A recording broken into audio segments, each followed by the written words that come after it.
Howdy, friends and family. Thank you so much for joining me for this special devotional that I'm doing kind of as a end of year almost wrap up that I'm doing. And this year has been quite a roller coaster ride, so I kind of wanted to talk about 2020.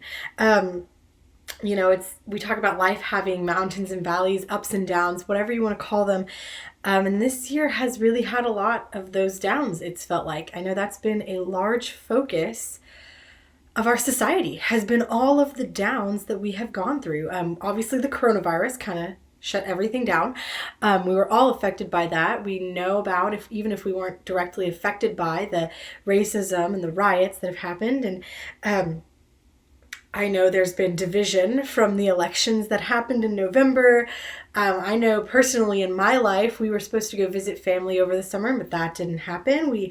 I ended up kind of living alone part of the semester, and my guinea pig died. It has been a crazy year, but honestly, when I think of the major downs in my life from 2020, I don't think of any of those things.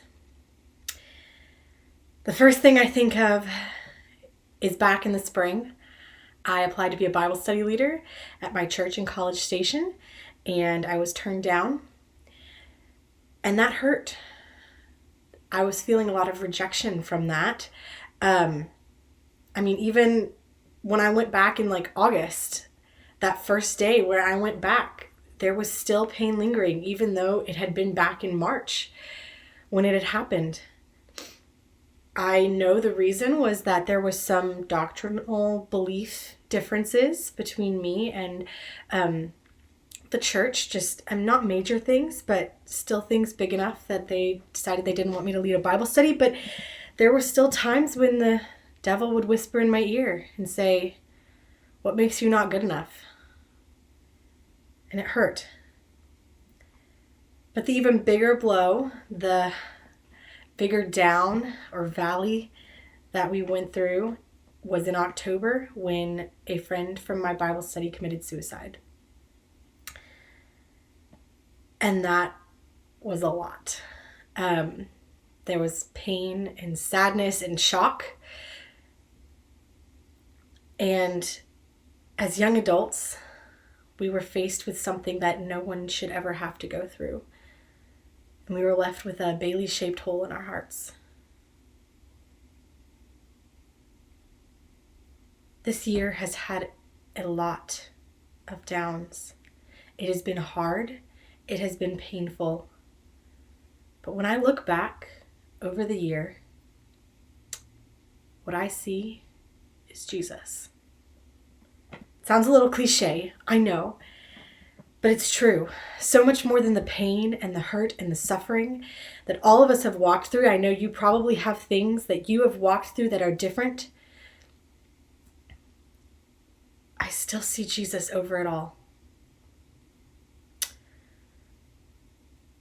When I was rejected from being a Bible study leader, when I was turned down, of course I was crying. I was trying to type out messages to the few people who knew I had applied. I was telling my family. I was so sad. But I remember one of the first thoughts I had was, that was going to be amazing. That was, in my mind, that was the best of the best. And if God's plan is better, then whatever is in store has got to be absolutely amazing. It is going to knock it out of the park because I know God's plan is better. And if it's better than that, it's got to be amazing. I think I know part of what that was, but honestly, there might be more in my future. I don't know. But I do know that because of that, I was given the opportunity to make these devotionals. And I also look back and I'm able to see God protecting me because I did not have time to be a Bible study leader. As much as I ignored God's warnings in the spring saying, hey, you don't have time for this, I look back and I see I really didn't.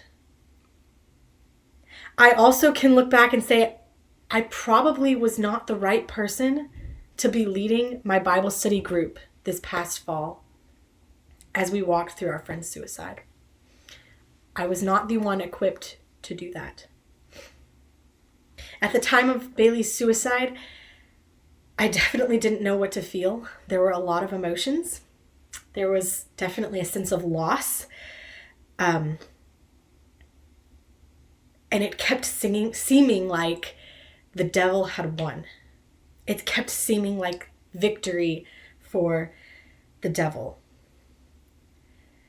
But at one point, Jesus reminded me, while it may seem like the devil has won a battle, Jesus already won the war. Jesus had victory even over that moment that seemed so dark and hopeless. I look back at the year and I see how God created such a tight-knit Bible study group so that when we faced this, not one of us were alone. Each of us was able to step up at different moments and help each other. I see God planning exactly what we discussed. My devotionals talked about being in the midst of things, and our Bible study was talking about going through suffering, so that when we faced this together, we were prepared.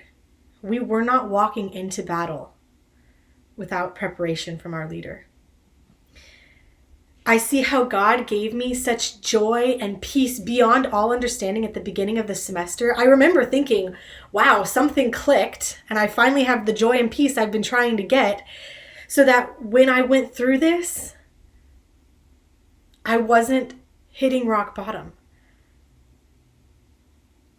I see how my roommate, who had moved out for the rest of the semester, just happened to be in town the weekend I got the news, because God knew I needed someone there. Everything that happened this semester was not a surprise to God. He knew it was coming. And in that specific moment, as soon as Bailey walked through the gates of heaven, the devil lost.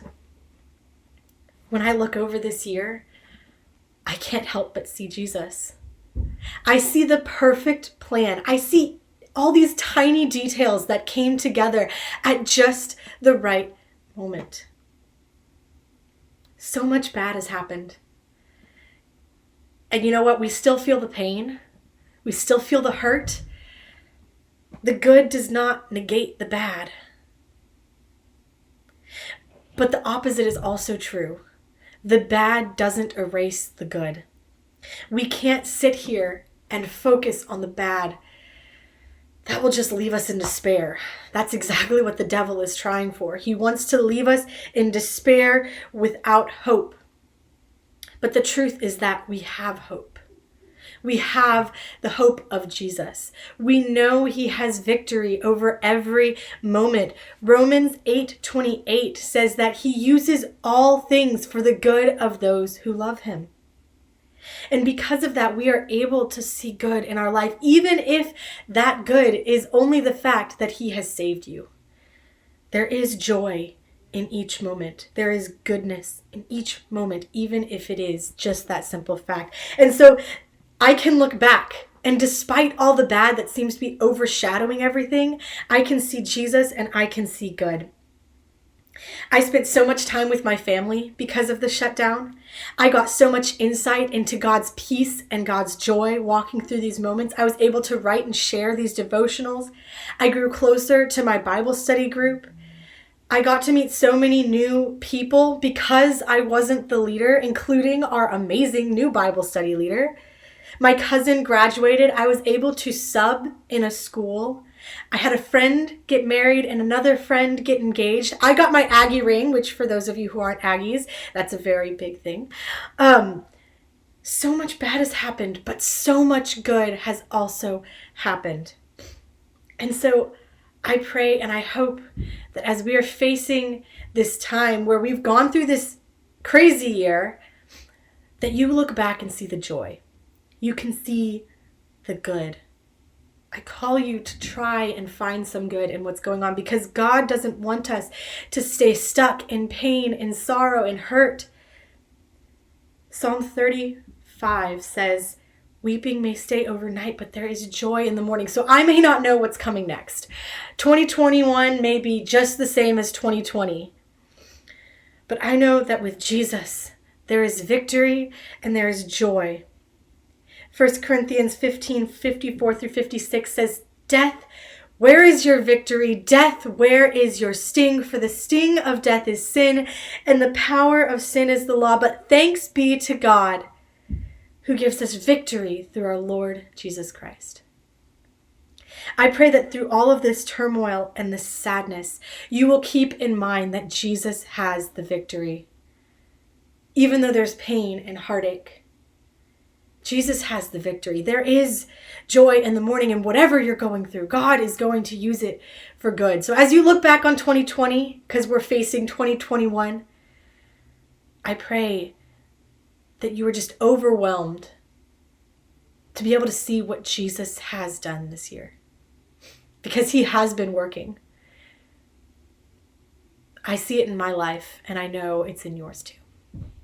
So in order to, start this process of looking for the good, if you watched this video, I ask you to just comment below, no matter where you're watching this, comment with something good that has happened this year, or multiple things if you have multiple, but try to find something good and share it with us. As a community of believers, just let us share the good together. Thanks so much for joining me. Have a Merry Christmas and a Happy New Year.